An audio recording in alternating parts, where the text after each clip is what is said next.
heavy metal rock. Global mind.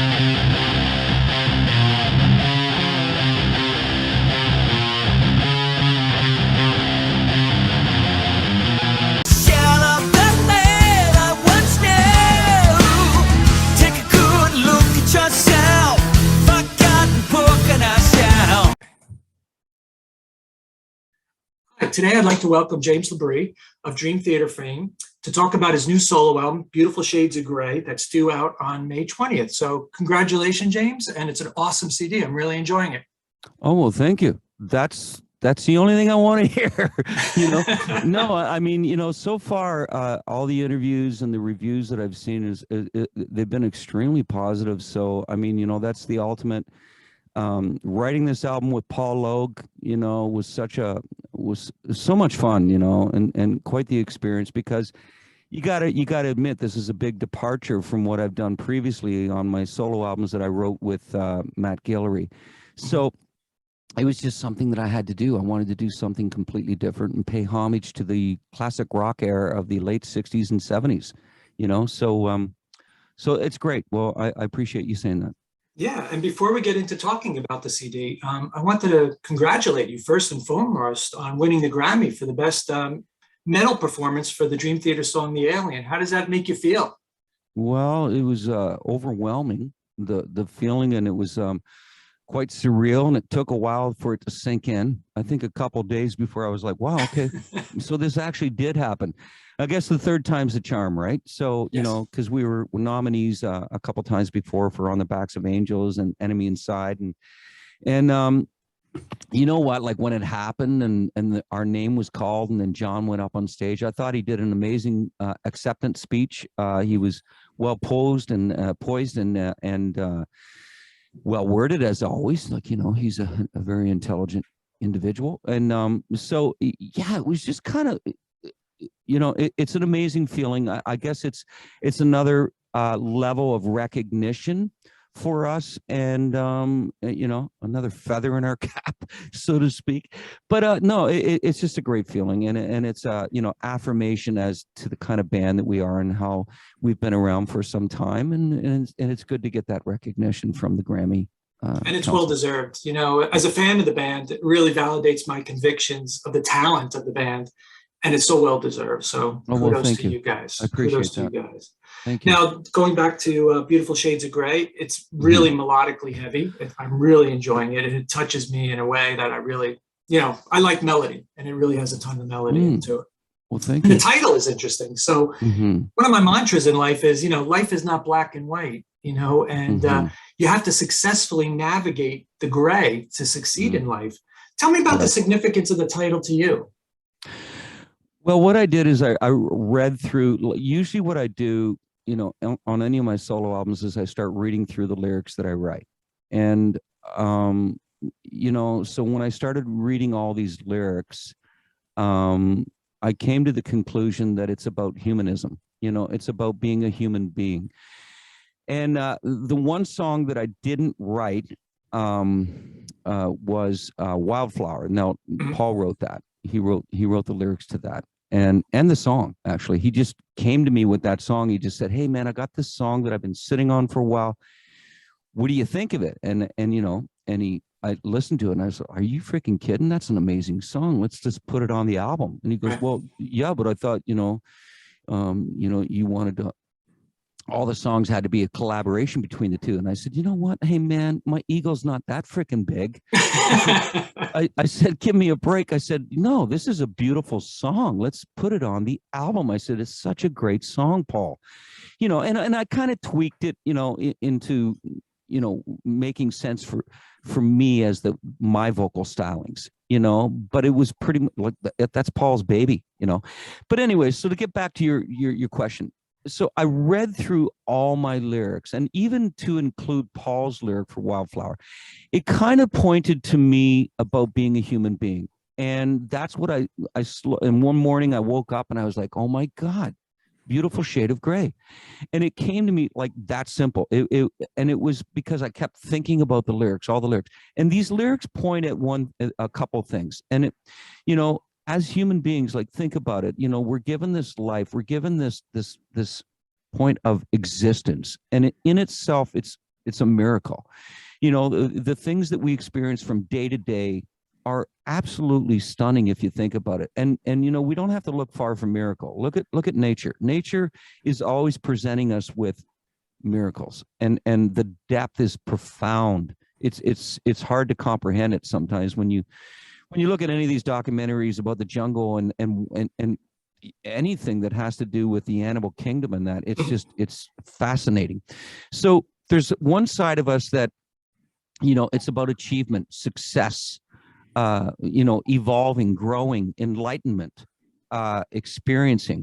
And then there's the whole other side that in my lyrics was about pain and repercussions and negativity and failure and trepidation and apprehension and insecurity and so on and so forth.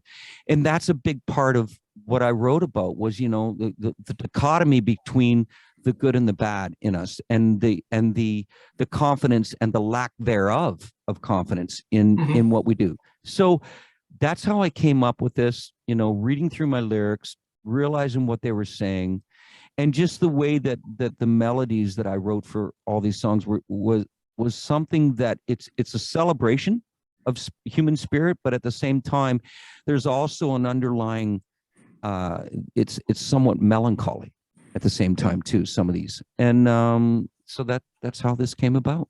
Yeah. That's very insightful. I appreciate you sharing that. One of the things after listening to the album over and over was many of the songs on this album feel very cinematic, particularly SuperNova Girl, Hit Me Like a Brick, and even Wildflower. Right. Do you enjoy painting pictures in people's minds? Oh, absolutely. I think that's everything that the music has to do, is that we want to experience as much as we can on the emotional spectrum, right? And when you're connecting when people, they come back to you and they go, oh my God, this song really spoke, loudly to me because I've experienced this, or I know someone who has, or when I listened to this song, it reminded me of my father or my sister, or my brother who have now passed on, and it brought a tear to my eye and stuff like that. So yeah, definitely, music is something that brings us all together. It's something that we immediately gravitate towards. There's no guessing about it. It's just it's very subjective. You either love it or you don't, right? And so to me, it's like, that you're touching on something that should resonate with the masses when you can listen to your own stuff and go, oh my God, man, that's really hitting me. And that's very moving to me. So like when you said, at the beginning of this, I love the songs. They're very cinematic, and the melodies, the way that they're touching me. So that, that's something where I go, that's affirmation that when Paul and I were writing all these songs and we were able to reflect on them and say, no, we can tweak this and tweak that. It's such a deep experience, each and every time, and every experience is different. Whether I'm working with Dream Theater, or I'm working with another artist at some level or some capacity, or I'm working on another solo album, it's always something new that you experience from moment to moment. And I think that's the beauty of music, is that it's never ending. It's so multi-layered, and it's such a great gift. It really is. You do it extremely well. Thank you. My favorite song was Devil and Drag, and it's hard for me to determine if I like the electric or the acoustic version better. It waffles day to day. For some reason, I started with the acoustic, and I think I'm leaning towards the acoustic version that I like better. Wow. Tell me a little about the creation of that one, and why you chose two versions of it to put on there. Well, okay, so the creation was, so I said to Paul one day, I go, okay, we need something. A lot of the basis of this album was that, classic rock to me was so influential as a kid, listening to Zeppelin and Queen and Deep Purple and so on and so forth. And to me, it was, when I said to Paul, I said, I want to do something completely different that will blow people's minds. So I said, the fundamental or the basis of this album should be that it's acoustically driven. That's the direction and it morphed into a full ensemble, you know, with keyboards like Christian Pulkkinen and Marco Sfogli, and then my son playing drums and stuff like that. So it was, you know, let's create something that is a huge nod to classic rock, but it needs to be contemporary sounding.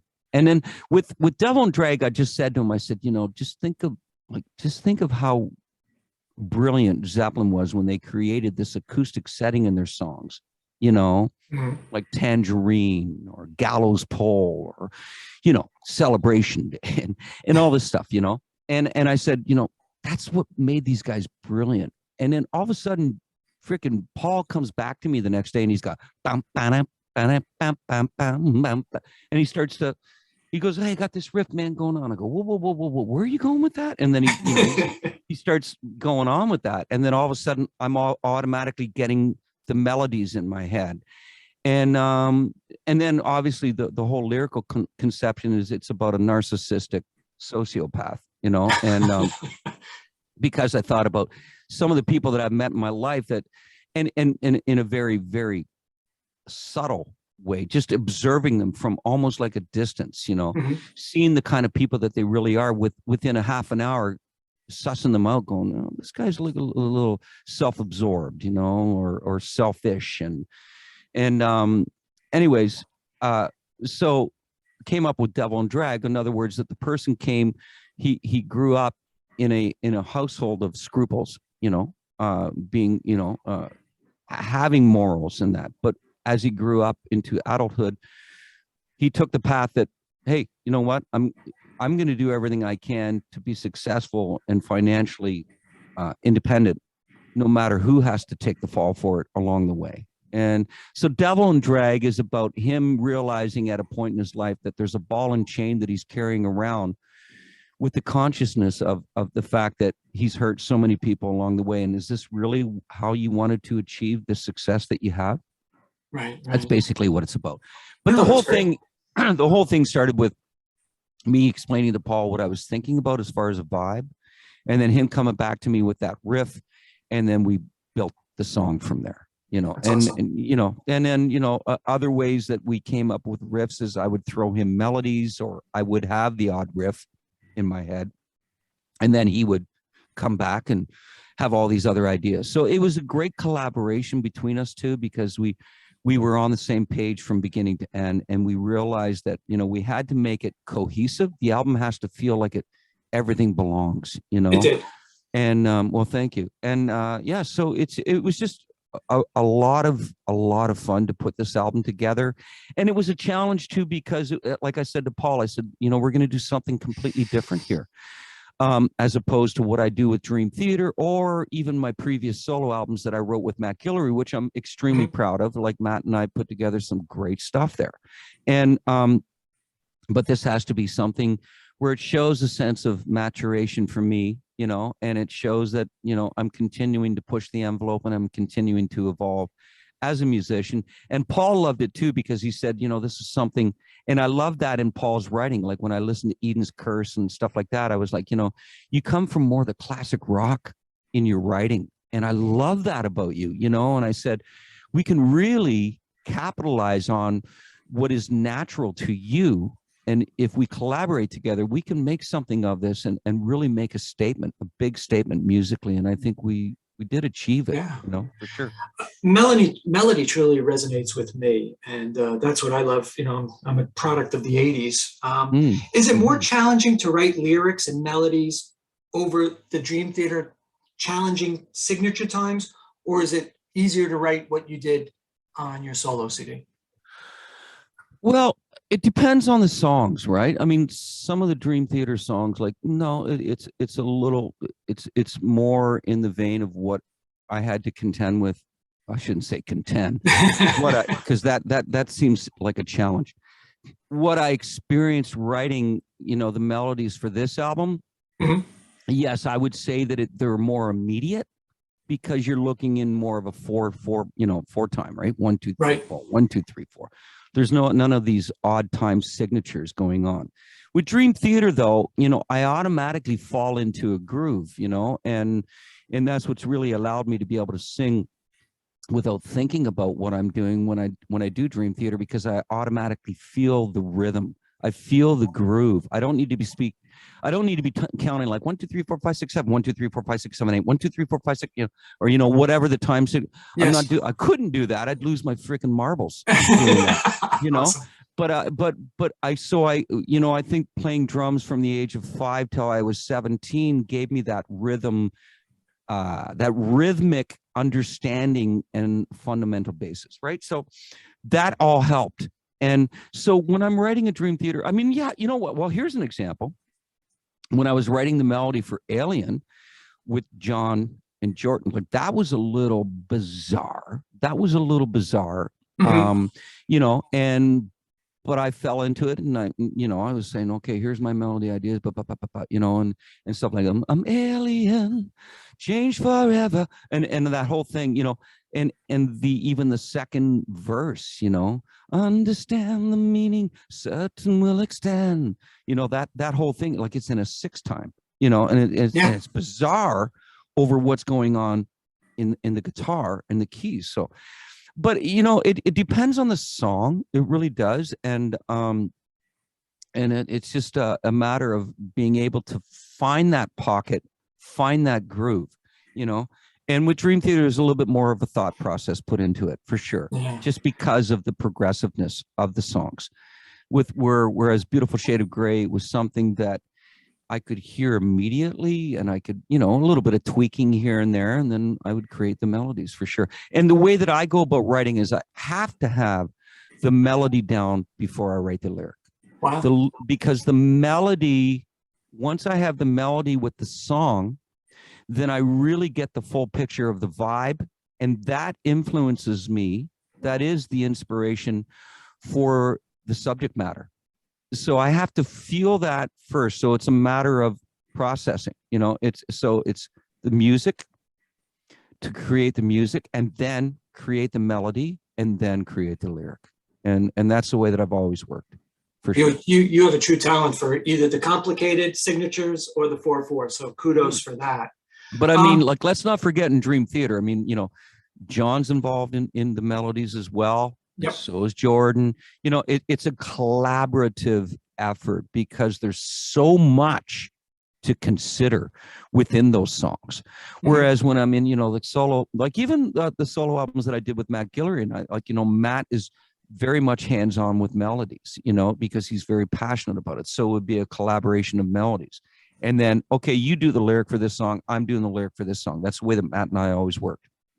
So it is collaborative, and whereas with this, like Paul was like, kind of like, no, you write the melodies, man, and then you write the lyrics. And I was like, cool, because he was coming at me with all these beautiful riff and chordal ideas and picking ideas, musically. And even though I gave him a couple riffs here and there, and then he would always feed off of my melodies. For example, SuperNova Girl, I was in my garage. My wife and I were like, okay, let's straighten out this garage. It's freaking horrible. You know how the garage scenario goes, right? Yes, I totally. It's like, holy shit, look at all this crap. Let's get rid of it. So we're in there, and all of a sudden I said to my wife, Karen, I go, wait a minute, you got to give me a minute. And I walk away, and let's just run away, and I started singing this melody in my head. So I grabbed my phone and I freaking throw it on my phone. And then I go, wait a minute, Karen, I got to send this to Paul. And it was just a melody at that point. And I send it to Paul, and Paul comes back, I kid you not, 8 hours later, and he's like, what do you think of this? And it was the riff, the chorus to SuperNova Girl. So, I mean, and we were experiencing that from time to time throughout the writing of this album. And it was so cool. It was so exciting. And I think it kept our sanity, because we were writing this during the pandemic. Right.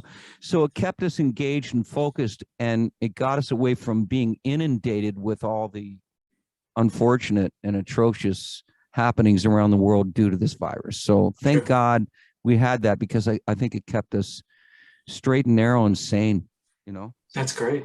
When you came up with that idea and melody, did it get you out of cleaning the garage? Yeah, for about 2 minutes. And then Karen was like, get your ass back in here. It's funny with the Grammy too.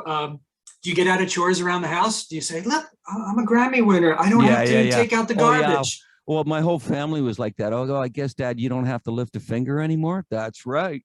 That's right. I would think so. Yeah. How do I win a Grammy? Yeah. No, it was cool.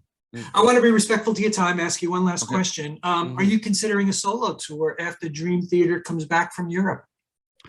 Well, here's the thing: is like we are talking about getting this out and playing live. There's a lot of logistics to consider. There's also scheduling and coordinating our time because everybody has a life, and those guys, you know. So it's a matter of like, can we do this? And we're discussing at this point. I think we all would love to do this. Absolutely, we would love to get it out. You know, I can totally picture us doing, you know, 500 to 1,000 people a night in a more intimate setting, just due to the nature of these songs. And then beyond this album, we could be doing songs like acoustic songs from Dream Theater, even songs that were more acoustically based on my previous solo albums and stuff like that. So there is enough material that we could go out and do this. It's just a matter of coordinating, and that's a big task in itself. Yes. So I would love to, you know, worst case scenario, if it had to happen after the Dream Theater World Tour, at least let's try and make it happen. You know, sooner than later. But if it has to be later, at least better than not doing it, right? Yes, so I think it's something that we are discussing. It's something that I hope that we can come to some kind of conclusion that would lend itself to actually doing it. But I guess we have to have these conversations first. Yeah, I think the CD is too good to not go out and tour for it. I really think it deserves that. It deserves that. And I would love to come and see you do it. So that would be fantastic. Thank you, man. I really appreciate that. And a lot of the reviews and a lot of the interviews that I'm doing, like this one, that's what everyone's saying, you know, like, I really want to see this live. These songs beg to be played live. And I go, I agree. I totally agree, you know, and it's always been that way, you know. I mean, the last time I toured my solo stuff was 2005. That's depressing to me, you know. It's a long time. You know, like, holy shit, that's a long time ago. And that's the thing, is that you get caught up, you know. I mean, obviously my priority is always going to be Dream Theater because it's a big engine, you know. And so, but I really do. I think it's well overdue. I really want to get out in the capacity of doing something other than Dream Theater that brings people another side of who and what I am as a musician. And not only me, but these other fine musicians, you know. Right. And so it's definitely something we're going to discuss, or we are discussing, I should say. And hopefully that we can find something that makes sense and can make it a reality, hopefully. Great.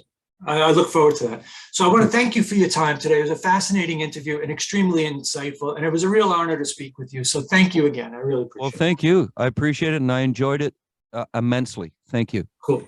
See you later. Well, take care. Okay, bye-bye. Heavy metal rock. Oh, my.